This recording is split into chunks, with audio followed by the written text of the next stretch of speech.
What's up, my dudes? This is Viet, host of the BBYK podcast, part of the ESPN Radio Network, your go-to podcast for sports, humor, and random musings. Like, holy crap, UFC 224 may be Vitor Belfort's last fight. He first fought professionally 21 years ago. His career is old enough to drink. Wow. When Vitor Belfort first began his career, it was 1997. What a time to be alive.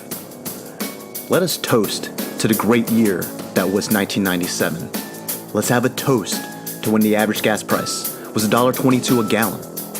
Let's have a toast to the first Harry Potter book being released in the UK. Let's have a toast to Tiger Woods being the youngest golfer to win the Masters. Let's have a toast to Lion King on Broadway being a thing. And let's have a toast to Steve Jobs returning to Apple, which turned out to be pretty alright for Apple. But you know what? It wasn't all great. In fact, in my opinion, 1997 may have signaled the fall of human civilization. The Internet Explorer 4 was released, and in keeping with tradition, 2018's Microsoft Edge is still terrible. The bird flu was previously thought to have only passed among birds. In 1997, we had the first case of humans contracting bird flu. It was the year that we lost both Princess Diana and Mother Teresa of Calcutta. It was the year that NASA's Pathfinder landed on Mars, alerting intelligent alien life out there of our presence. The Hale-Bopp comet passed by Earth. It was later confirmed by scientists to be an advanced alien spacecraft. IBM's Deep Blue defeated chess champion Garry Kasparov, the first time a computer had ever beaten a world champion. Deep Blue did so in less than 20 moves and marked an important point in the development of AI. As observers noted, this was the first time computing development seemed to outpace human development. It also triggered the start of Skynet and the rise of our machine overlords. I don't know if you bros out there are familiar with Rocco's Basilisk.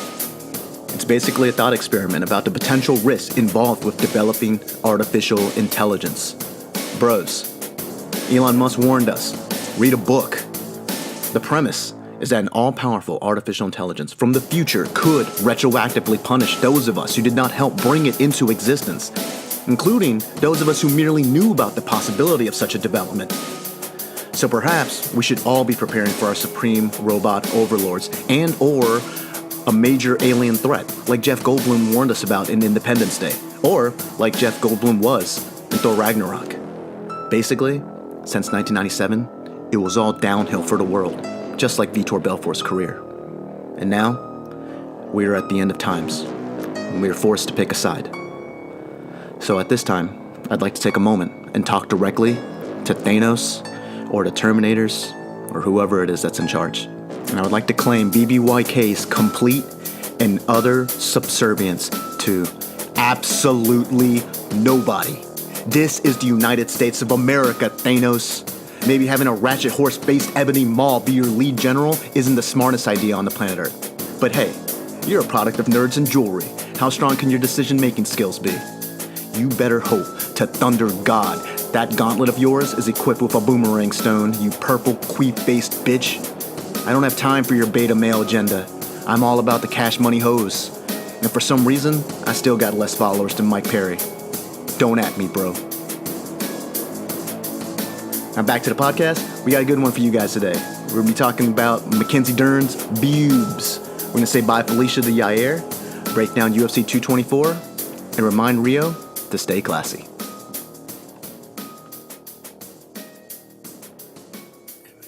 For Mom. What up, Leos? Yo, dude. What Joe, up? Zan.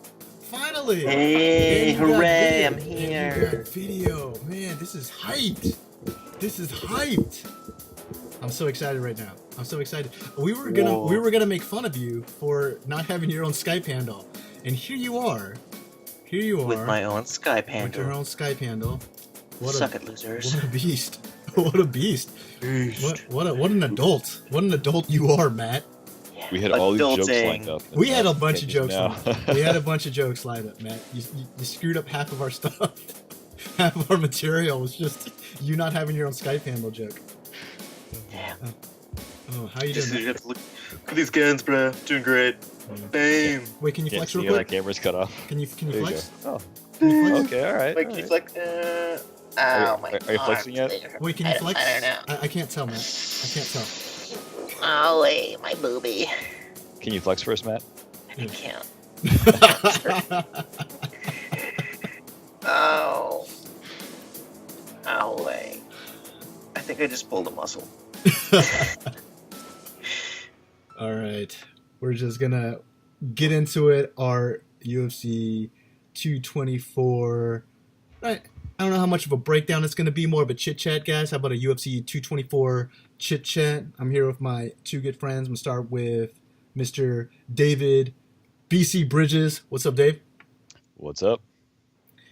We also and if you hear a lot of heavy breathing, that's all David. He's a little under the weather, but you know what? He's a champ. Kind of living up and then past his nickname BC, showing up even though he's a little under the weather. So, Dave, we appreciate you for that one. Matt Two Stripe Alexander joining us. It's been a while, Matt. How are you doing? I'm doing pretty well. I'm living in Texas. Gonna eat some barbecue tonight. And I'm also have a new addiction to zoomies, which are the gateway drug to parkour. If you don't know what these are, you should look them up on Reddit or YouTube. It's basically just dogs running around in circles because they have a lot of energy, and I think it's what I'm going to do with the rest of my life. Not like zoomies. I'm just going to watch them for the rest of my life. You'll understand once you see it. You're like, this is the best thing ever. All right, we'll take your word for it, guys. Check out Zoomies.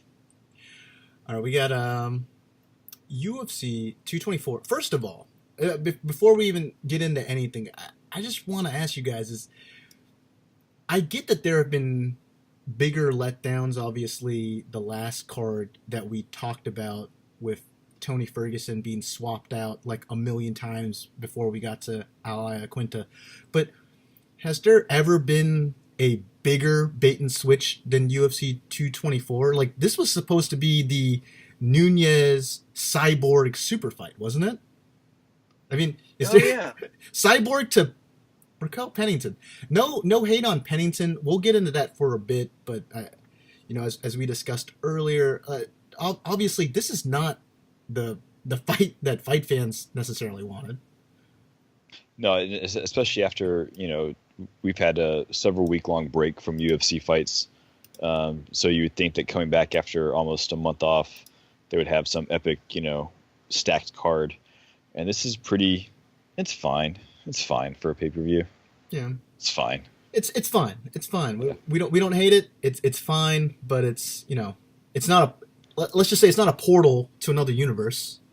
So nice reference there. Nice reference. It doesn't make it doesn't compel Louis C.K. to masturbate in a hotel room. So what does it? I mean, if this doesn't do it, then geez. I'm telling you, that's how much of a letdown this is.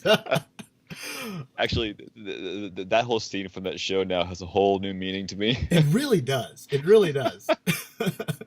Anyone that hasn't seen Louis, the Louis C.K. FX show, in light of, it's not really recent, I guess it's been like a few months now, but in light of his whole stuff being brought out with some of the female comedians coming forth about some of their interactions, awkward, shall we say, interactions with Louis C.K., it really paints a new picture, puts things into context, the scenes from Louis. So you should check it out. It's a funny show. It's a funny show. I would check it out. All right, let's just get into some of the MMA news. ESPN Plus, big news this week. ESPN signed a deal with the UFC, and here to break it all down for us, all of the details and everything that you need to know about ESPN Plus, David Bridges. David? Yo, yeah. So as I'm sure most people know already, ESPN's releasing their own online streaming platform called ESPN Plus. It's a $4.99 a month, or you can buy 12 months, so a year for $49.99. So yeah, great deal there, great deal.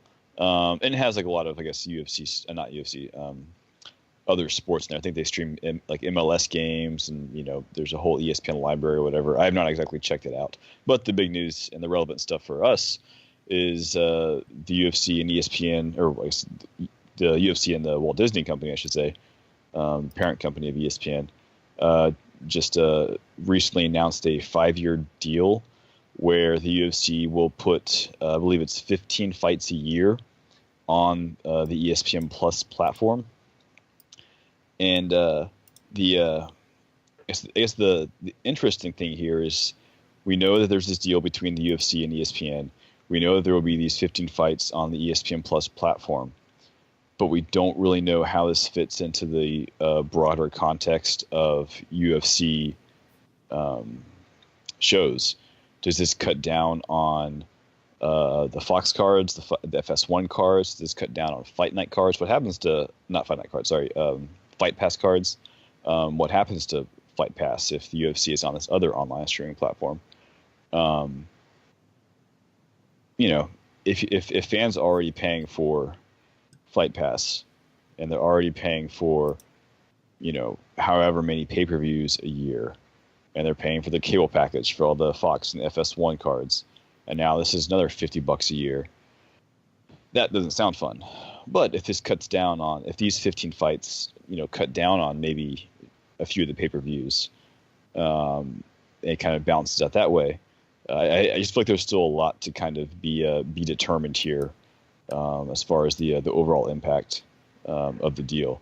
But that being said, ESPN is the worldwide leader in sports, so I think this is at least from the first blush, I think this is a good omen for the UFC getting in business with ESPN. And I know ESPN's had their own money problems, but that's just live TV in general, honestly. But it's always, if your stuff's on ESPN, it expands your audience. That's the bottom line. For sure, and I see potential avenues here to reach a more mainstream audience, though I do wonder ultimately what that means, at least for this sport. UFC has always been such a love letter to their fans because there was such a particular, it was like a very particular set of fans. UFC didn't necessarily have broad appeal, especially during the early days where it was kind of seen more as like, oh, this is like street fight, like cage fight. This is literally extreme. So the kind of people that watched it was like a very particular type of person. And then as more martial art enthusiasts, and I think that's kind of like when you and I kind of got into it, David. It's like the rise of like the Dan Hendersons, Anderson Silva. When the UFC started getting kind of a little bit bigger, we kind of got in. And then now with Conor McGregor, you got a new set of fans that are just tied to like these big names. And it becomes a sort of the boxing conundrum where belts don't really matter anymore. Fans really only tune in for certain names. And it has nothing to do with like the skill set, how great the matchups are. It's all about pitting big names versus big names, creating these super matches. And it's almost a little bit more like what Bellator is trying to do versus what the UFC used to be trying to do. But, you gotta give the UFC some credit. ESPN this is the giant. This is the sports giant. So being attached to them, they've already been attached with Fox Sports. Like these guys they're trying to attach themselves to the mainstream audience, and we'll just see where it goes from here. I think that there are some issues, like you said, that need to be worked out before we know kind of how this impacts the fans and how it impacts the sport. But I guess cautiously optimistic, right? As fans, we have to be cautiously optimistic. But just another thing at the bottom line is it just seems like another thing that they can charge the fans for and maybe not give us anything for it. I was like, hey, do you want to see Staged Northcutt flex before UFC 227? ESPN Plus, only $20 a month. Matt's in right now. Just Staged Northcutt flexing, shirtless. He's in. All right, Matt. This next one is for you. Other big news. Yair. Now, you're a big fan of Yair. He got cut from the UFC today. How do you feel about this, man? ruined my fucking life. We were supposed to have spinning shit clinic with his next fight, and then it didn't happen. Well, I mean, he refused the fight, but then he got cut. But I totally understand where he's coming from. He got the hell beaten out of by Frankie Edgar, and he was like, oh. And you look at all the people that he's beaten to get ranked, and you're like, man, he's really flashy, but maybe he's not as good as everyone thinks he is. And maybe they're just setting him up to get the shit kicked out of him, like trying to have him fight Ricardo Lamas. And you're like, yeah, that's a really terrible matchup. He's just going to, like, wrestle and ground and pound you into the ground. So I feel bad for him, but on a positive note, he doesn't have to deal with Dana White anymore. So that's good. Oh, yeah, that's great for everyone. And I think... Well, first I will say I think it's a big loss for the sport. I see him as one of those potential stars, like not a star in terms of a dominant champion type star, but an Anthony Pettis type guy, very flashy, gives you some memorable moments, and I think he has some of the skills that you put him with certain types of champions. I think guys that are very well rounded. At least the Yair that we have right now, they can negate what makes him great. But some of the stuff that makes him great, it's pretty phenomenal, and it can put people out. And I think against maybe the right champion, a champion that can't deal with his speed, Yair was one of those guys that could have been, like, how do I say this, like a flukish champion, like a guy that, like, kind of just like was. But he could have been like He could have been like that Pettis blueprint. He could have been one of those guys and really made a name for himself and been one of the stars of the sport, one of the guys that people tune in to watch, even though he doesn't necessarily win consistently. And I think it's a big loss for the sport. I think it's a big loss for fans. He was very exciting. I personally really loved watching his fights. I saw really good things in his future. I really like that kid. So I think it's a loss for the UFC. He's probably going to get picked up for Bellator, and that'd be a hell of a signing for them. Yeah.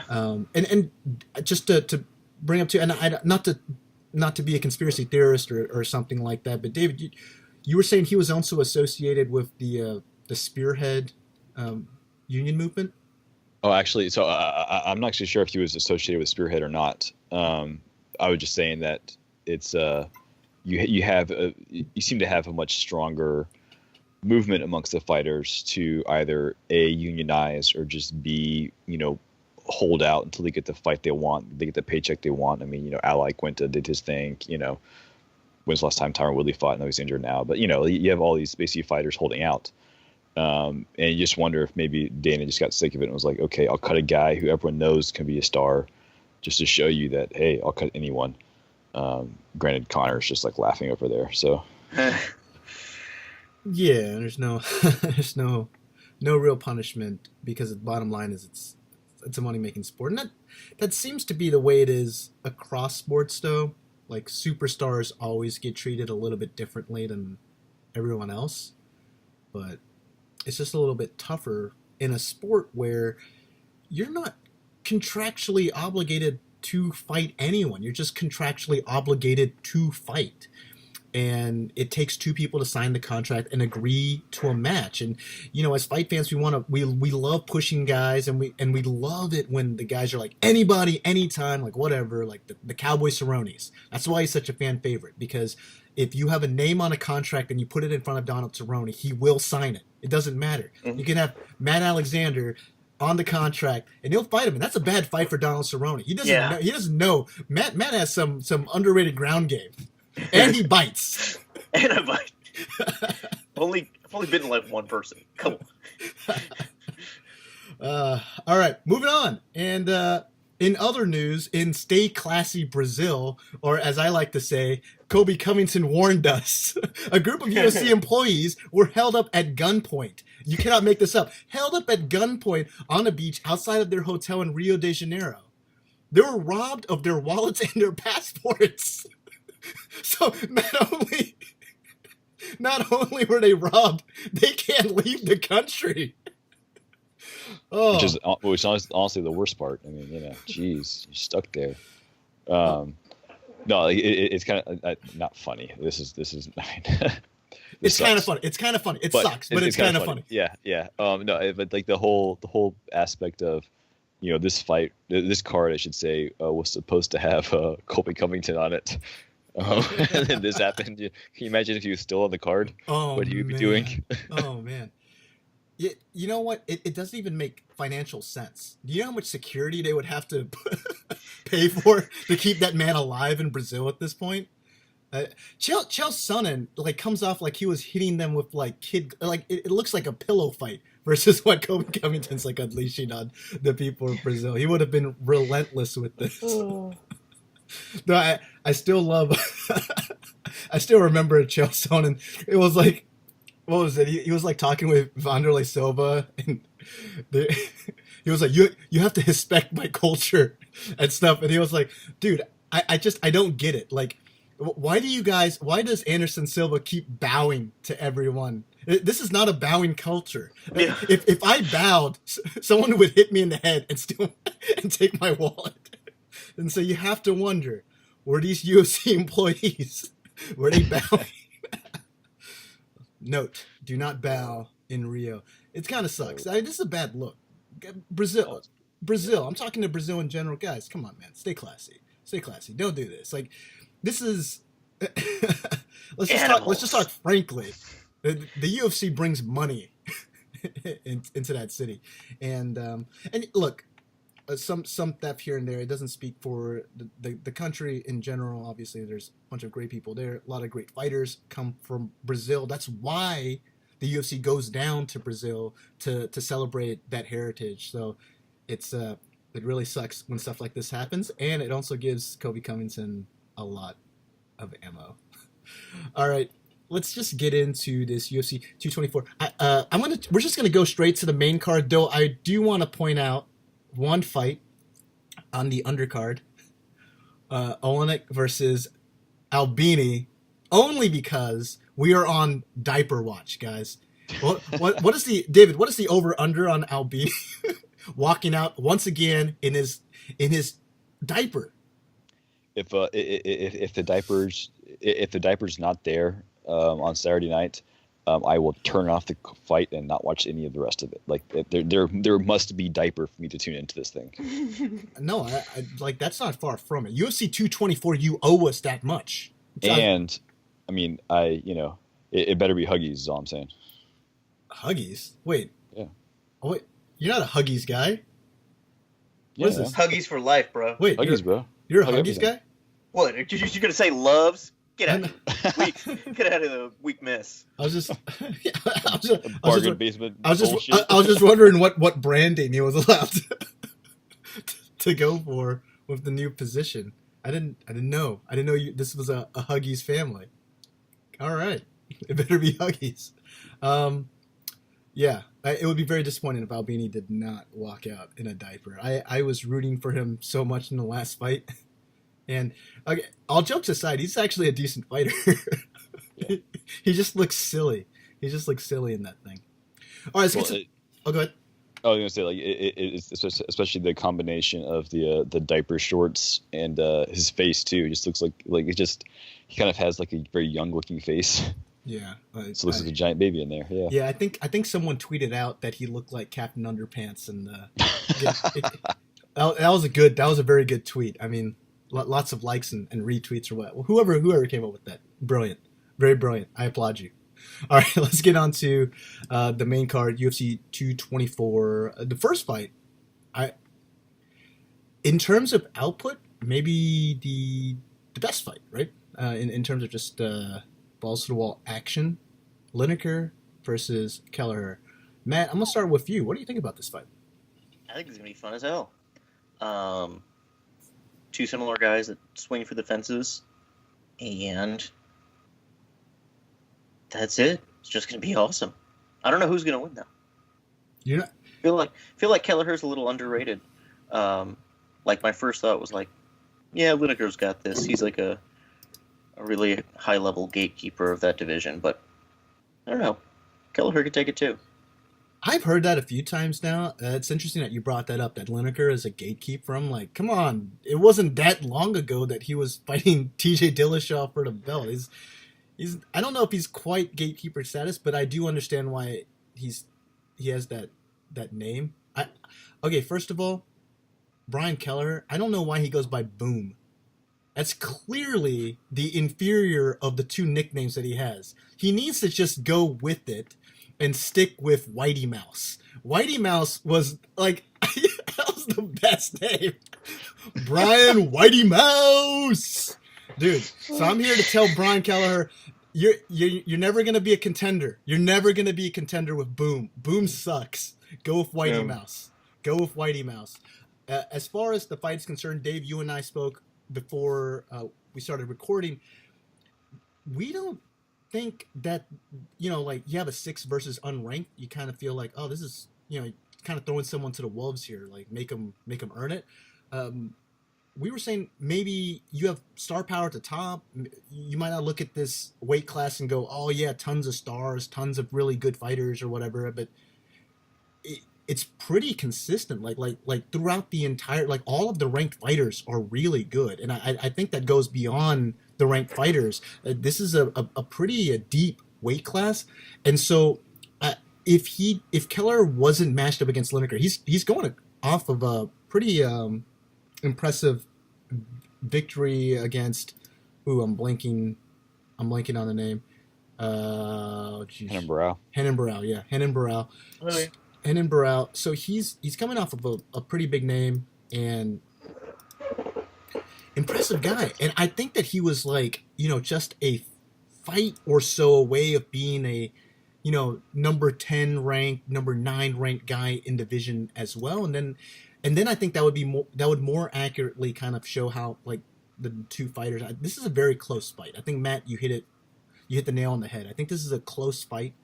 Like as David would say, a real pick'em. And by the way, and then quick plug, segue. Go read David's pick'ems. All right, dude will make you money. I'll give another plug at the end of this podcast. But go listen to the podcast first. But then also, like click on the side, pull that up, and then you could read it. You could do your betting, listen to David's advice, make yourself a little cash. It's always nice, guys. Always nice to have a little pocket cash. But I think this is actually a pretty close fight. I think you could accurately call it a pick'em. Before I get into who I would pick for, David, I'm going to let you give me your thoughts on this fight, because I know you're really excited about this. Oh, I'm very excited. This is probably my favorite fight, or the fight I'm most looking forward to on this entire card, just because it screams action the entire time. I mean, both these fighters are very aggressive guys. Both like to come forward. Lineker, his nickname is Hands of Stone for a reason. He's probably the more powerful of the two. But Whitey Mouse, has some decent pop in his hands too, and he throws a lot. Like, he works at a very, very quick pace. And Lineker has been known to kind of, blow his wad a little bit in fights and kind of wear down a bit. And Kelleher keeps that pace up the entire time. But because Kelleher fights that pace, he also eats a lot of shots. And his chin has been legit so far in his career. But Lineker is the kind of guy that can, obviously test that to a degree that hasn't been tested before. That being said, it's definitely a pick 'em. On the betting side, Kelleher's the better deal, because he's definitely going in as the betting underdog. So that way I'm riding with Kelleher, but I wouldn't be surprised if either man won. I wouldn't be surprised if either man knocked the other one out. I wouldn't be surprised if this was a 15-minute just slugfest. What I would be surprised about if this was not fun, because it will be fun. I would also be surprised if Lineker won by submission. How about that? Yeah, very, very true. You got a pick for me though. I'm gonna go Kelleher. Kelleher by decision, I think. Okay, Matt. Lineker by rolling calf slicer in the 3rd round. Remember, because TJ tried that on him for their last fight and messed up his ankle or something? You know that one of these days Matt's gonna like land one of these outrageous calls, and it's gonna be like Brostradamus, guys. all along. And then I'll get the nickname Boom. Boom. I'm gonna agree with Matt. I think Lineker, I'm gonna go by decision for him. I just think that he can really put it on you. Though the way I see it, Brian Kelleher, he's kind of like one of those jack of all trades, like can do a little bit of everything. He doesn't really have a calling card, but he can be a little unorthodox with the way he strings some things together. But he's got some pop. His ground game is pretty good. His submission game is pretty good, but it's not. He doesn't have any elite skill. Lineker has one elite skill. it's his hand to your face. I've never seen a guy go up a weight class and then like retain his knockout power. It's incredible. This is not a big guy. It doesn't make any sense that he ices people the way he does. I think he's like 5'3". But this is a guy that you would walk to in the street. You're like, whatever. You would. I don't know if Lineker would look that intimidating in person, and yet this guy knocks fools out, and it's incredible. His striking, it's never been. Let's say that it could always improve. I think his technique could tighten up. I don't know what we're going to see. Maybe we'll see a little bit of improvement against Kelleher. I doubt it. Lineker he's really embraced being a brawler, and I don't know if he's really going to change at this point in his career, but he's really good at what he does.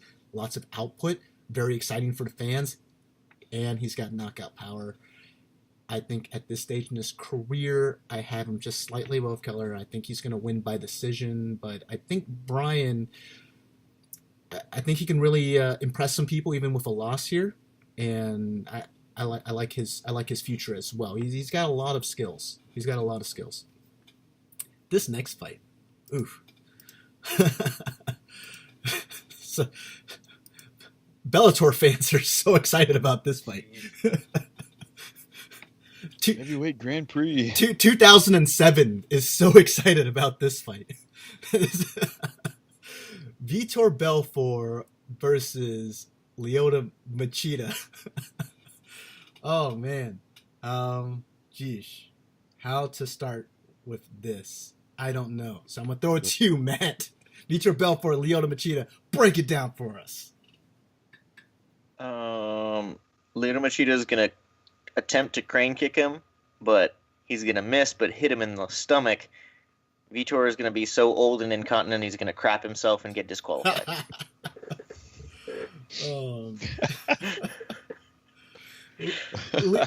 Vitor Belfort has been fighting for a long time, guys. Yeah. Can we just appreciate how long this guy has been fighting for? If his career were a person, that person is now legally able to drink. Oh my god, yeah. When he first fought, Lion King the musical was the new thing. I mean, it's incredible. He's had a long career, and towards the mid end of it, kind of got a boost from that TRT, and then as soon as they took that away from him, man, did it go downhill real quick. I think the man is 41. He's had a hell of a career, lots of great wars, lots of memorable fights, and I think that the word on the street is this may or may not be his retirement fight. I don't know if anyone's really clearly said. I think at first it was like, yes, this is his retirement fight, and it looked like the perfect opponent for a retirement fight. But Heat-tirement. Retirement. But then he's kind of wavered on that a bit. Like maybe, oh yeah, we'll see how this goes. As if like beating Machida means like he's back in the game. He's back in the game. I'm surprised how. I think it says something about that division, that this is a 9 versus 12 match. Like these guys are irrelevant, and nothing against their careers. They're not irrelevant in the context of what they've done in MMA. Machida is one of my favorite fighters of all time. I respect what Belfort has done within the sport. A hell of a fighter, but this fight does nothing at all for that division. And I'm kind of wondering. I'm going to throw this to you, Dave. If Belfort ices Machida, might we see dual retirements after this fight? That's definitely a possibility. Although I think the bigger possibility is that all of a sudden Bellator has 2 more fighters. For their heavyweight Grand Prix. Heavyweight Grand Prix. Woo! Man, guys, you know how long Vitor Belfort's career has been? Back when he started, Fedor Emelianenko was good. Holy crap, that's old. Oh man, I look. I don't know how good this fight's gonna be. Like, it's not. It's being like they're touting it as like a love letter to the fight. Like, guys, like years in the making. Finally, we have these legends going against each other, and I don't know why we ever think this is a good idea. It's like guys way past their prime. It's not gonna be a good fight, and I don't know why the MMA community, at least in terms of how they talk about fighters, have not caught up to how the fighters are acting now in the cage. I still hear breakdowns of Vitor Belfort saying, oh yeah, if Machida can just weather the storm for the first round or so, then he can really impose his will, really work his like counter game and his karate. And I'm like, when was the last time Vitor Belfort could impose his will for like 10 seconds? Like, it's been a long time. Like, every once in a while you see him like maybe throw a couple combinations, and that's about it. Like, you don't see the swarming Belfort of years past.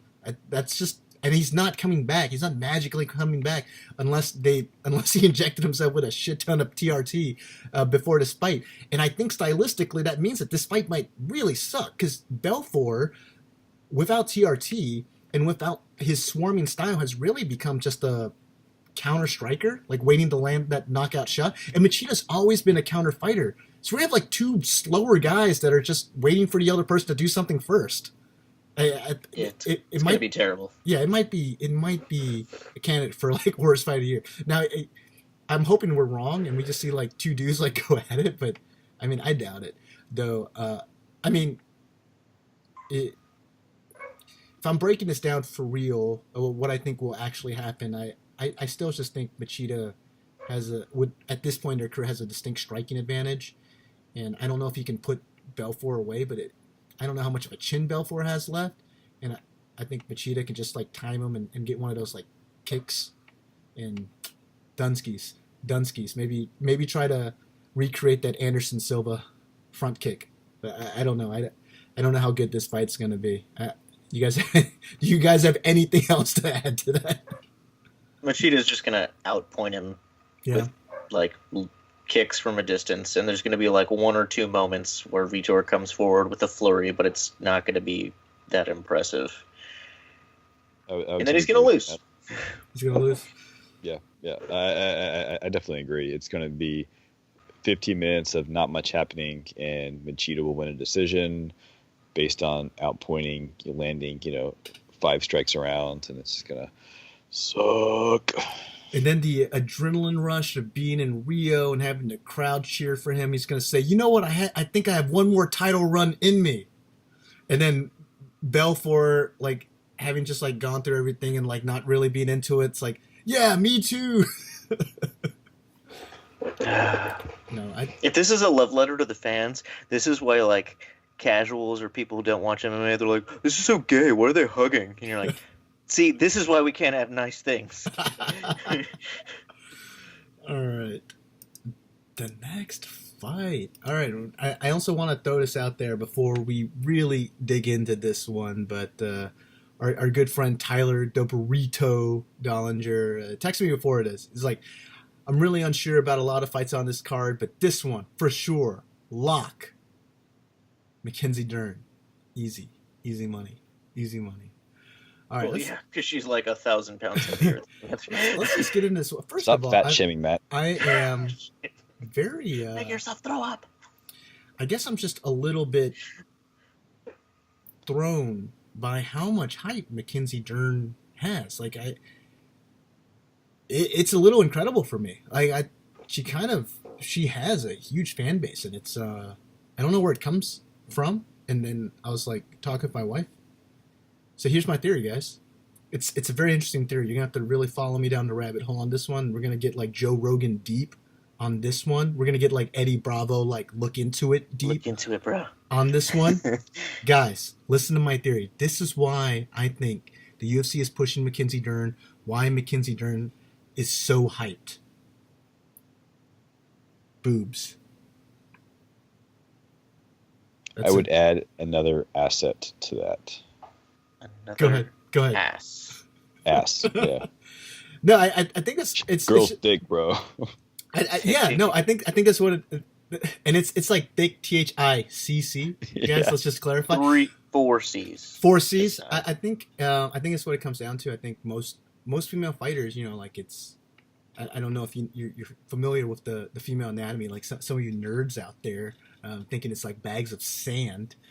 No, it's not. It's a high fat content. And Mackenzie Dern just happens to like retain a lot of that. And you want to know where all that weight goes? It's her boobs. That's why she's 8 pounds overweight for today's weigh-in. So it's all about that adipose tissue and ground game. Yeah, I think that's why she might be so popular too, is because they're like trying to push her as being like, "Hey, Ronda Rousey came from judo. What if we had somebody else from BJJ? Jiu-jitsu is really popular. This girl is world champion. She could make the transition." And you're like, to me, it was always weird though. Not if she doesn't actually fight. It's always weird. They try to find that blueprint. Like, oh yeah, ground game or whatever. Like that doesn't usually translate. Like we don't see like these people that are only good at jiu-jitsu come over and then just become superstars. Like we got to stop trying to get these girls to like try to follow that blueprint. Like I remember Rose Namajunas, they were kind of like, oh yeah, she's like Ronda because again, like she was pretty, was good at the ground game. It's kind of like, nah, man. Like they, UFC fans want like talented fighters. Like that's who we'll ultimately root for. But it's surprising to me that she's getting the push that she is. But I guess whatever brings in more fans, I guess that's good for the sport. But let's just get right into it. Really, styles make matchups. I think if you just looked at this just on paper, you'll just say, oh yeah, you have someone that's like really good at jiu-jitsu, and then you have Amanda Cooper, who obviously she got her start from boxing, but she's worked a lot. I know I've spoken with Amanda. She works a lot on her all-around game. Like she works a lot on her wrestling. She works on her jiu-jitsu. Like boxing is a great component she brings there, but it's not like boxing isn't the only thing that she brings to the sport. She really prides herself on being a complete martial artist. So, with that said, David, I'm going to start with you on this one. How do you see this one going? Like you make a good point about ABC, kind of working on her complete game, because it's really shown in her career so far. Yes, her base, her background is boxing. But she's definitely shown a proclivity to grapple, to use her wrestling, and she been pretty decent about it. I mean, like sometimes it's come back to bite her when she tried to grapple with fighters she probably shouldn't have tried to grapple with. So that could definitely, cause her problems here if she has that mental lapse, if you will, and tries to grapple with Dern, because that's clearly Dern's forte, but on the feet, I mean, we saw every fight starts in the feet. It's kind of, everyone says that, they say it because it's true. And in Dern's UFC debut, she displayed a disturbing lack of any kind of takedown talent whatsoever. She could not, she knew her only way to win the fight is to get the fights to the ground, and she just could not do it. So I think that really opens up a very clear path to victory for Cooper in this fight, because if she can fight smart and stuff the attempted takedowns from Dern and not try to engage in Dern's world, and just keep it in her own world, she has a very clear, I wouldn't say easy, but very clear path to winning this fight. I think you're selling Mackenzie Dern's takedown skills a little short. She's had 6 professional MMA fights at this point. So one takedown. And that's the thing, like you were talking about earlier, when you come in and your base is BJJ, it helps. It's great to have that, to be a world-class jiu-jitsu fighter, but Damian Maia makes it work because he has the wrestling to impose that BJJ attack on people. Dern doesn't have that, and I mean, there was that story recently where the MMA lab asked her to leave because she wasn't showing up to practice. She's not putting it I mean, I don't know her, but the stories around it make you think that she's not putting in the work to improve those aspects of her game that aren't elite yet, or aren't even UFC serviceable yet. She's clearly a one-trick pony, and I just don't like. A lot of young fighters improve by leaps and bounds in between fights. They're young; you can make that huge leap. I just don't think that she has that in her to make those improvements. Then obviously showing up 8 pounds overweight doesn't help with that narrative either. First of all, I don't trust anyone that develops an accent randomly. That is what so the heck? weird. We heard you talking just a couple years ago. This is out of nowhere. What the heck happened, man? That's 1. 2, guys, this is no small deal. 6 professional fights, 4 times she's missed weight. That's 1 more than Johnny Hendricks in his entire career. Johnny fucking Hendricks, guys. That's not the professionalism you want from a young up-and-coming fighter. It doesn't bode well for her. And like you said, getting kicked out of her own gym, that's for not wanting to put into work. That's not what you want to hear. I mean, I'm glad the girl's having a good time. Good on her. Looks like she has a lot of fans. Good on them. And you know what, guys? I'm just gonna put it out there. If Dern goes out there and just wipes the floor with Cooper, just destroys her, takes her out, takes her down, beats on her, and then submits her, fine, you can at me. But I'm sure you are going to be going into hiding if Cooper puts on a show, because I see that. Cooper's hungry. I don't know if you guys saw Megan Olivia's interview with Cooper right after the weigh-in. She is hot. She is so pissed that Dern didn't take this seriously, that she kind of showed up and was making it look like it's a joke, ha ha ha. And for Cooper, it's dude, you were almost an entire weight class up for this fight. You're not taking me seriously. You're not taking the sport seriously. And right now, I feel like fight fans, guys, Cooper is what you want in terms of a professional fighter. Someone that shows up, makes weight, and doesn't care if the other person didn't give you the respect to make weight themselves. Whatever, give me the contract. I'll sign it. I'll do it. And also, what is this bullshit that the Brazilian commission gets 10% of the purse because someone lost weight or whatever? What kind of crooked organization is the Brazilian fighting commission also the ones that held up the UFC guys on the beach? What is going on? It makes no sense to me. It is complete BS. But what a game! Literally, she's a gamer. I know she loves to play video games, but what a gamer Amanda Bobby Cooper is for taking this fight, even though her opponent is nearly a full weight class above her on weigh-ins. And what a bad look from Mackenzie Dern. What a really bad look. Very unprofessional on her part. And look, I knew going in this was going to come off like I'm such a hater on Mackenzie Dern. If it comes up like that, I am a little bit of a hater on her right now. And I get it. If you weren't so hateable, we wouldn't hate you so much. Boobs and ass. That'll give you a lot of fans. That's great. Instagram.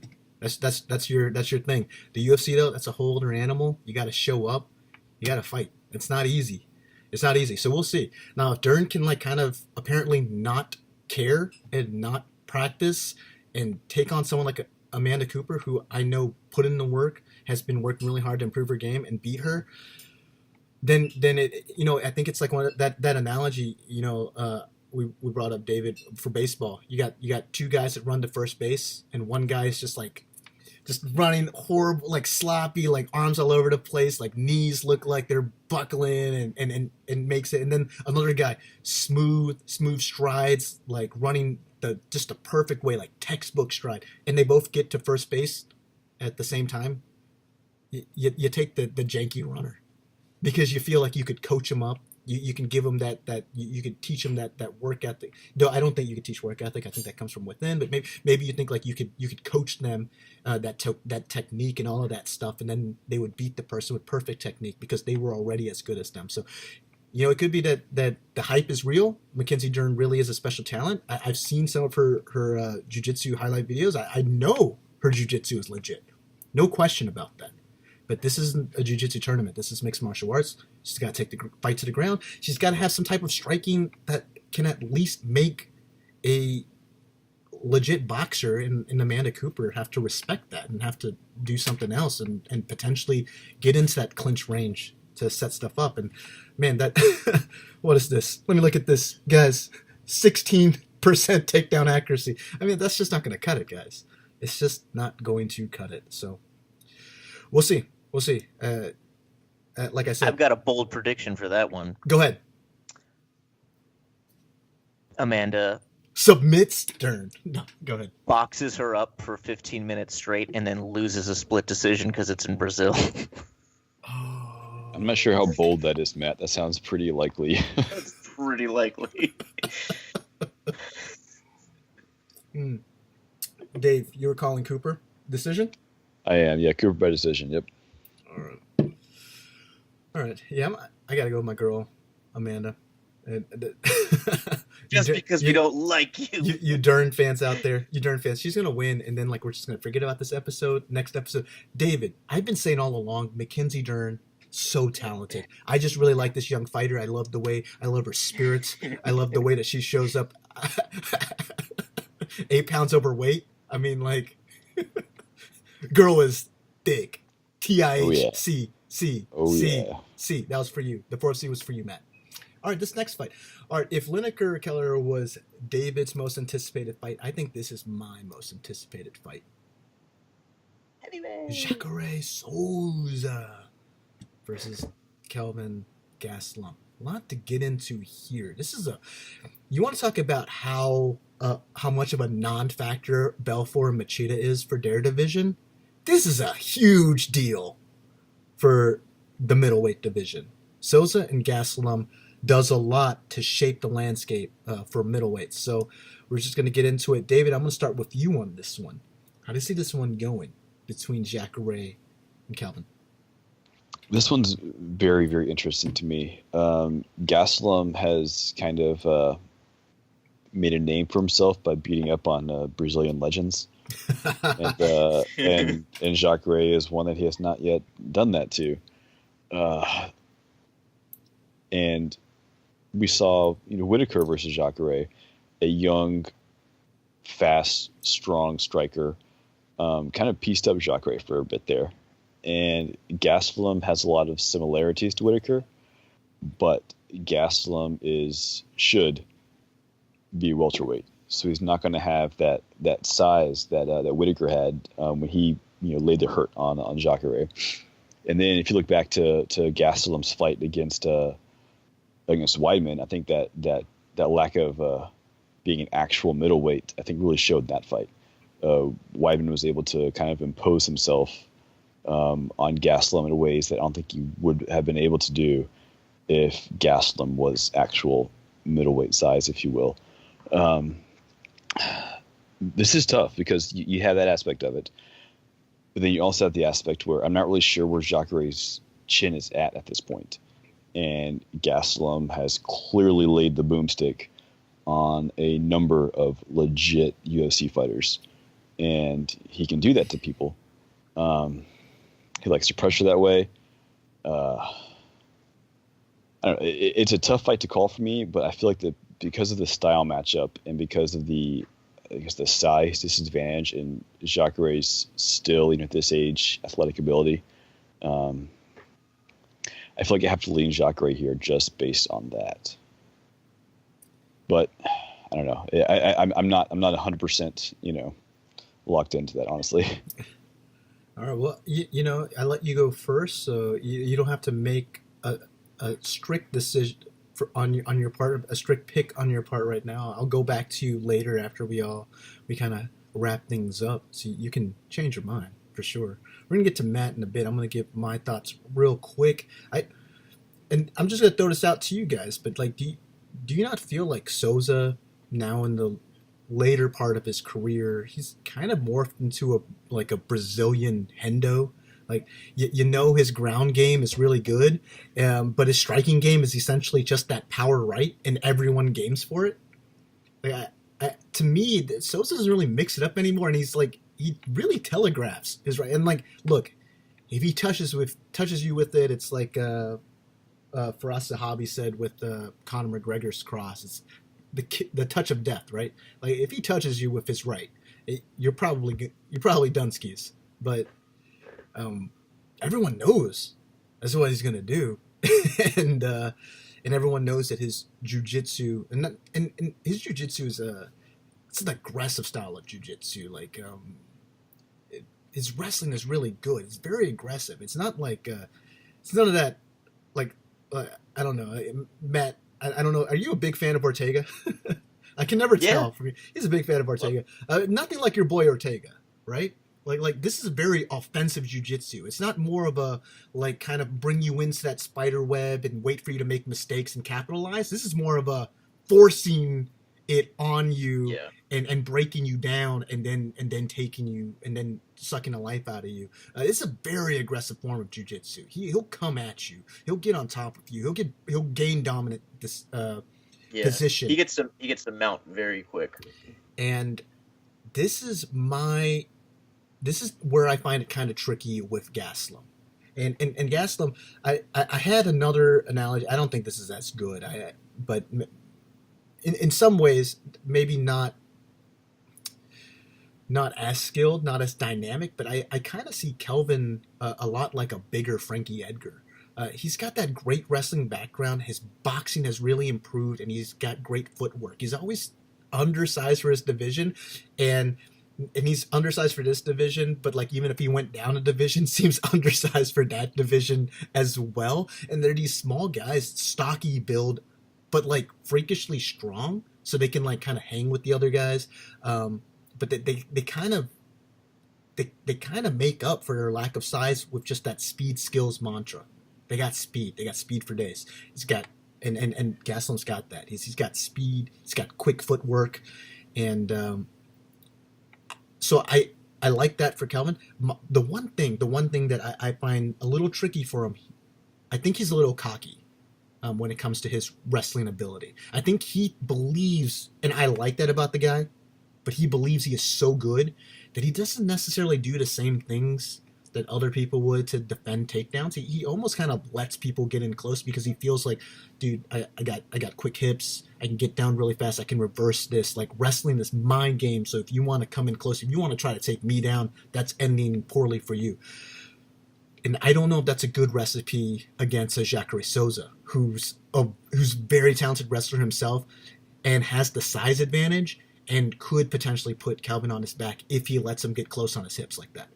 So I think, it's good that he feels very confident in his abilities there, and obviously he comes from a great wrestling background, so he should be confident. But I think if he's a little cocky like that, and we've seen him be taken down before because he allows people to like kind of get in close because he just knows he's so good there. I think that could be trouble for Kelvin. But ultimately, I think speed kills, and I think if Kelvin plays a smart game plan, he can piece this guy up. He can piece this guy up and win by decision. Matt, I'm gonna throw it to you. I think we're gonna see something weird from Jacare. We're gonna see like him be maybe standing in the pocket with him boxing, and maybe not as bad as we expect him to be.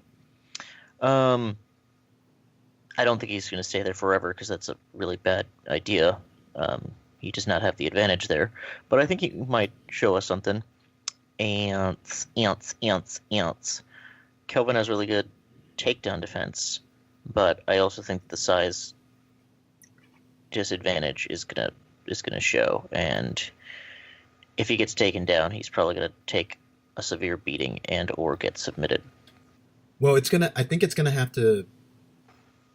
Jacare's gonna have to work to end this fight as soon as possible. I think the longer this goes, the worse it is for Jacare. As Kelvin is, that dude can put pedal to the metal for as long as this fight goes. 3-round fight, 5-round fight, it wouldn't matter for him. So this is a breeze for him. and he'll be able to have that same output regardless of like how long this fight goes. I don't know if the same is for Jacare. And I think David brought up a good point. This guy just seemed invincible for a while, but in recent history, he's had a not so great fight against Romero, and then he got completely pieced up by Whitaker. And as you pointed out, Whitaker may more. I think he has the size to be a middleweight, but I would also say or point out, also a former welterweight moving up. A lot like Kelvin Gastelum. Just you could just look at them. You see the height and the reach advantage. Yes, Whitaker is a bigger guy, even though and that's the crazy thing. Whitaker is bigger than Gastelum, and you would say that Whitaker is not a big middleweight, right? Like I think he's like 5'11", 6, he's not like one of those big. He's not like the Luke Rockholds where you're like, oh yeah, Luke Rockhold was a ginormous middleweight, could easily fight at light heavyweight. I don't know. Kelvin Gastelum is. He may just be like he may be like a grande meal away from being light heavyweight himself. But I would really like to see the guy. I would really like to see the guy show some like kind of go like the anti. Mackenzie Dern route, like just show like real discipline and take his diet seriously and get back down to 170. I really think that's where he belongs. I really do. Go ahead. Speaking of Kelvin's diet, I heard a story recently that one of his dietitian basically was like, had a meal plan for him, and one of the meals was salmon and salad or whatever. Yeah. And he was like, "Oh, salmon, okay." So to him, that meant fish tacos. No, bro. Yeah, no, fish tacos are actually really healthy if you take away the breading and the tortilla. If it's just the lettuce all the carbs and the fish, exactly. It's actually cream. Well, I think that's the problem. Like, it was the sour cream and the cheese, and just like, no, bro, nope. Calls himself a Mexican. None of that stuff is that's like a very American thing to put like sour cream and cheese on like tacos. No, exactly. That's beyond the point. But I really would like to see him go back down to 170. I think at 170, Kelvin Gastelum could be a champion. Yeah. So, and agree. Look at middle. Look, he's he's not a big guy, and he's a top 5 guy at middleweight. This dude is super talented. He's super talented, but again, I think David hit all the right notes when he pointed out like it. You saw in that Weidman fight what happens when he goes against an elite middleweight with the size. When you fight some guy with your same skill level, it just becomes a battle of physics. And a bigger guy will just win that battle of physics when it comes to wrestling. It's just physics at that point. It doesn't matter how strong you are for your size. Like a bigger guy, he's just going to be able to impose himself. He's going to be able to leverage himself in certain situations you just won't be able to. But I think at 170 he could. I think at 170 he wouldn't find himself in that position often, if it at all, really. He's very strong. He's strong at middleweight. He's super strong at 170 at welter. So I'd like to see him move down. And but I also understand how if he beats the number 2 in the division, he might go, why move down? The one guy I lost to, Weidman, was a former champion, so I'm only losing to guys that are like at the very top, and I just beat the number 2. I might be able to be champion here. Okay, dude, I get that. And I don't know what he could offer for Whitaker. That would be a fun fight to break down. Just thinking about it in my head, it's like, wow, that would be crazy. That'd be crazy because there's a lot of different things there. Just because Whitaker is not a very big guy himself, that'd be kind of a fun matchup. But yeah, I would like to see him move down to welterweight, but I don't blame him if he wants to stay here after he beats Jacare. All right, guys, and then the ultimate bait and switch fight: Amanda Nunes versus Raquel Pennington. Whew. David, I'm gonna let you start with this one.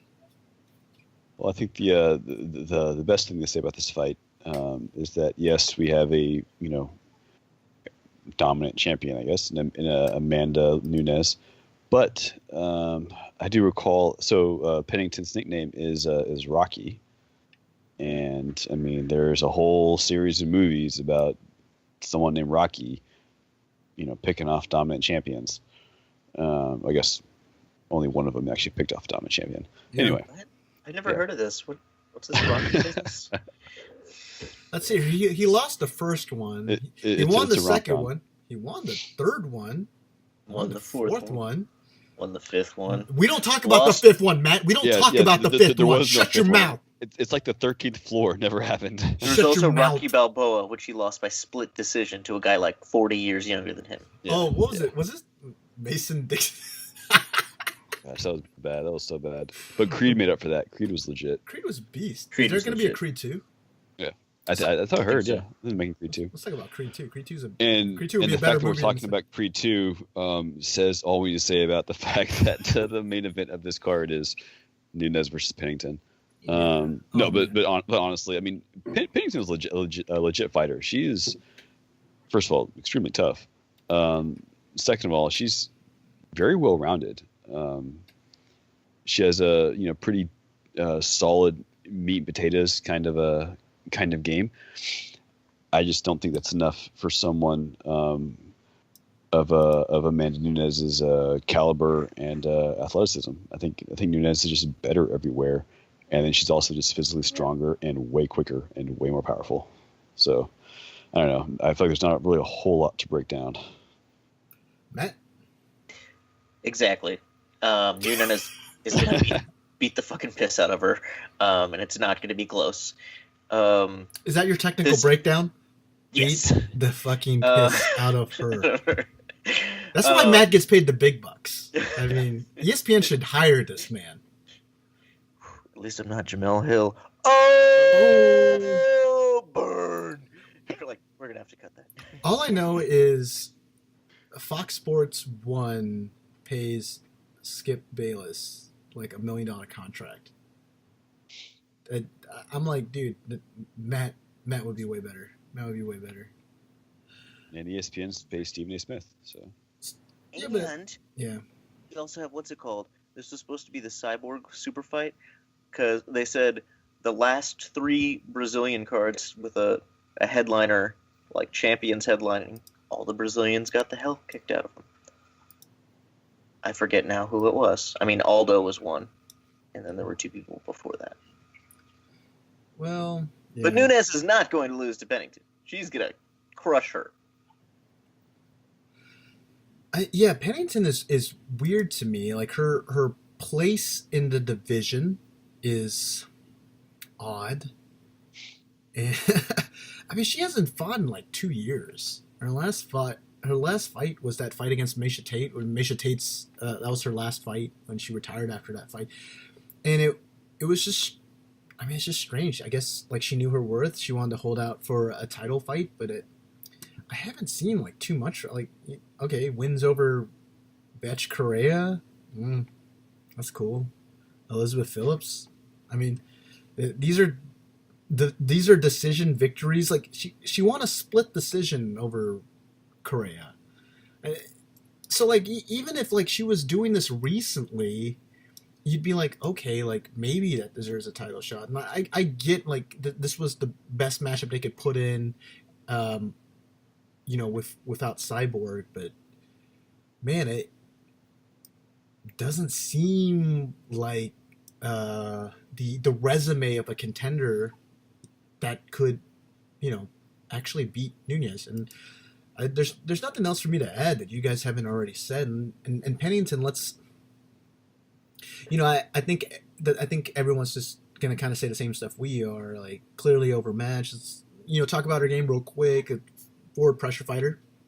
She's gonna swarm you, and then she's gonna operate in that close space. And once she's there, she's really good at pulling your shots out and getting her counter shots in. That's not gonna be a good recipe for her against Nunes. And then once she gets in there, she's pull across. She's gonna eat a hook from Nunes. Ooh, good night. And she's gonna get swarmed. So her fighting style, I don't know if it works against Nunes. Like it might bring her more damage to fight like that. But if she doesn't fight like that, then it's absolutely horrible. Because if she stays at distance, Nunes is just going to pick her apart. Nunes, let me hype up the champ for a bit. I was really impressed. I know a lot of people watched that Shevchenko fight and they were like, "Oh, we wanted to see more action. Like that was a bad showing." I'm sorry, that was an incredible showing by the champion. She showed that she could operate at distance against a distance fighter and win. She went against Shevchenko, a world-class Muay Thai fighter, a world-class striker, and I don't know, like easily what this is not just off the top of my head, but like the 4th best female fighter on the planet right now, the 3rd best female fighter on the planet right now. Like she's really freaking good, and she took her the distance, and had a smart conservative game plan that utilized her quick jabs. It wasn't just like her just flurries of 1-2s. She played a very smart game. We saw a more nuanced Nunes, and I was really impressed by that. I was really impressed by the champ, and just that improvement alone, I think, is scary for the other really top people in that division. And I know Pennington at number 2 is one of those people that like you got to put in that conversation. I just don't think that she has anything that is a legitimate weapon that might put Nunes in trouble. We're seeing Nunes now. She doesn't just have to go out there, blitz you, win those early rounds, and then kind of just survive until the bell or knock you out. Like we're seeing now, she can fight smart and just beat you over the course of an entire fight by picking her shots and then blitzing at the appropriate moments. This is a smarter champion. This is a smarter Amanda Nunes. That may be too much for Raquel Pennington to handle. But I'm going to give just a little bit of credit to the contender right now. The betting lines are going to be super skewed. I don't know what they were like for DraftKings or anything like that, David. I mean, obviously, like I know, like you wouldn't recommend anybody pick Pennington, even if the deal looked really good. But I will say that the betting line seemed to sell her a little short. She's a gamer herself, and I think she may have moments, especially early on in the fight, that'll be interesting. I think there'll be a couple of moments in the first 2 rounds where we go, ooh, maybe Pennington has a shot. And I mean, I think the champion will shut that up real quick. But I think Pennington will have her moments. But yeah, ultimately, I agree with you guys. What do you guys think? Do you think that Nunes is going to finish her? Yes, in the first round. Okay, all right, fair enough. Dave? Yes, to finish, but Pennington's tough. I mean, she definitely has a chin on her. So I think she survives at least until the second. Second round? Oh, man. Yeah. You guys are tough. I think she might... Oh, you're making me question... I think it might go to decision. Go the distance, really? Yeah, I think it'll go... Yeah, Pennington is... I mean, if she has one, like, superior skill, it's her resilience. Like, her ability to just kind of eat shots and go forward. Like, she kind of makes a living off of that. Granted, her rockiness. Her rockiness. Rockiness. She has... Okay, fair enough. She has not fought anyone with the power of Amanda Nunes. So, yeah, I think... She did beat Roxanne Modafferi.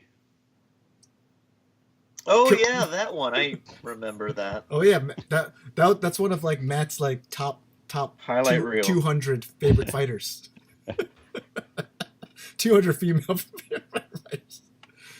Oh man! All right, and that about wraps it up for our UFC 224 wrap up. Not the shall we say the most exciting card, and I think we would be talking about this differently. Like Cyborg Nunes is like one of those like super fights that like you kind of just get excited for. There's a lot of buzz for it even without anything else on the card. And I think we would be going like, oh my gosh, we have that, and we have Souza Gastelum, and we have Mackenzie Bewbs versus Manabody Cooper, and oh man, this is so great. And we got the corpse of Belfort versus Machida. But you know, with Nunes Pennington, I think it's just kind of like It's like weird that this is a pay-per-view. But guys, tune in for the next one because 225 is about to go ham. That card is actually stacked. Now I say that, I hope I didn't jinx it. I hope that Connor doesn't like go and like fucking take out half that card by throwing a dolly at everyone or something like that. But the way it's looking right now, that card, it's incredible. And I can't wait to get into that one with you guys. Matt, man, it's been a while, dude. So happy that you could join us, do this with us. Always appreciate it. Shoot. And David, really appreciate you toughing it out. I know you're a little under the weather. It was definitely happy to. His kid Mike, gotta hang out with him last weekend. Kind of had the sniffles. Apparently gave it to Pops, but he was able to make it here and give us his brilliant insight. Now, I plugged it earlier. I'm gonna plug it again. David does this for basically every single UFC fight. It doesn't, not just the pay-per-view ones, like your Fox Sports cards, your fight nights. David is the kind of guy that will get the ESPN Plus. You know, he's that kind of fan. He is legit. You know, and also he's got like that cash money. He's got that swag. You know, like money for days. Just like throw it out. Like he pays for the premium so that he can see the shirtless Sage Northcutt border on his screen as he's watching the fight. So this is the guy. Who wouldn't? This is the guy that you want. This is the guy that you want to be getting advice from. And he actually has his stuff up on the site right now. I'm gonna have the link in the description below. But it's kind of weird because you should know our site if you listen to our show. So just kind of click on like the last entry, and there you go, guys. There you go. Congratulations. Make yourself a little bit of money, and enjoy yourself a decent weekend of fights. You know, we got Bellator. We didn't even talk about Bellator, guys. Do we want to talk about Bellator? We want to talk about Bellator? Not really. Bader's fighting. That should be good. He'll probably beat King Mo. Aaron Pico's fighting. That's pretty legit. Aaron Pico is fighting, man. It's I think that's a decent card for Bellator. Actually, it's one of the better Bellator main cards, and it actually, it's kind of sad. I think it kind of rivals 224. Yeah, sadly, that's true. All right, guys, and look, if you're listening to this, I'm sure you're a combat sports fan, and here's the thing: we got a decent boxing match too this Saturday, and you should tune in. This is my favorite boxer right now. By far, my favorite boxer. Lomachenko versus Lomachenko against Linares. And this is actually a pretty good fight, guys. Like we got guys stylistically, lots of fun things here. You got Linares. It's got the height, the reach, size, power, all of this stuff. And then you got Lomachenko, who's just dynamic. I feel like he's really, as crazy as the Mackenzie Dern fans are about Dern, that's how I feel about Lomachenko. And I speak about him in hyperbole. I think that some of the things that he's doing is really going to change the game. I think he's about as... I think his impact on the sport is huge. We may not know how big it is until, it's always one of those things where you look back at it and then you see like how much he affected the sport. But I think Lomachenko is a special fighter. And I can't wait till we start actually getting to put him into those big fights. It's a kind of like a Triple G thing where I think as boxing fans, you go, oh yeah, this is a really talented fighter. But he's just beating up, tomato cans. And not tomato cans. Linares is a legit fighter. But they're not fighting the top level guys. And then finally, at least for Triple G, he got his Canelo, right? He finally got that big name guy, and it really put him up there, and the mainstream audience now sees him. He just went against a tomato can because Canelo, was it Tainted Steak? Man, they got that clenbuterol in Mexico. Mexican beef, bro. Yeah. Man, Who is putting beef on their taint? Why would they do that? We need to start going down to Mexico, man. Get some of that clenbuterol steak. Get that Gaines trains going.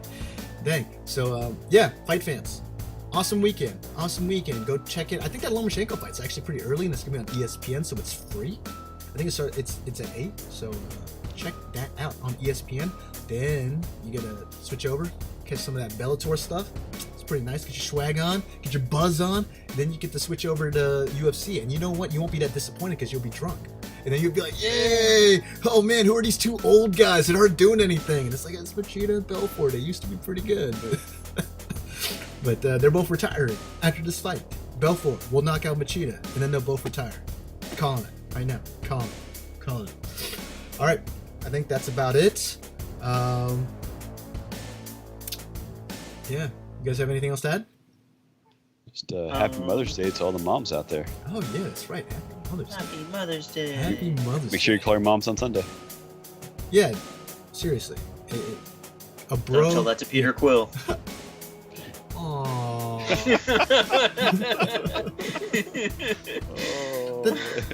I mean, like you could just say that about a bunch of like comic book heroes stuff. I mean, Batman, Spider-Man, Superman. Spider-Man. Oh, are we going by our what was it? Going by real names, or are we going by our made-up names? I'm Doctor Strange. Have you guys seen it? Have you guys? Well, I know Matt has. Yeah. No, Matt. I've not. Okay. So we won't. The best thing in the universe. Oh my god. We're not So gonna, basically, I've been avoiding all of Colby Covington's tweets. we're not gonna Well, you spoil should. it. He's all. Yeah, and all of Kanye West. Kanye West is the kind of guy that would spoil Infinity Wars. He's just trying to get you woke, bruh. He's trying to get you woke. Yeah. Yeah. I won't spoil it for you. I won't tell you that Deadpool shows up. And Thanks. he has an arc, at least like in the current comic book universe. He has an arc. Yeah, where he runs into Thanos and gets the Infinity Gauntlet. Yeah, He can't get killed. Yeah, with the what was it? The continuity gem. That's so funny. I think it's hilarious. All right, we're going into different territory right now, and also we'll see, but we might be giving you guys double dose of BBYK, but after this UFC 224 episode, for you hoop heads out there, we're also going to possibly be breaking down the NBA playoffs. We'll see. We may or may not do that. Well, we'll see. And if it happens, it'll be David BC Bridges and I drunk at a bar somewhere, just recording ourselves. So It's the best way to do it. it would be way better than this. Actually, it's gonna be way better than this, and we'll see if we can loop Matt into. I gotta always plug Matt because his Twitter game is always he kind of goes like into semi-retirement, like he goes into sabbatical. And it's like GSP. Yeah. It is like the stock market. It goes up and down. He goes up there. But man, when he's on his game, his Twitter's on fire. You guys need to follow him at BroBestGuy. You can follow David at Techstar. No, it's at David L. Bridges. And you can follow me at FaceTheFacts22. You can follow BBYK at Bros. Easy enough. And guys, until next time, we are the Bros. You know.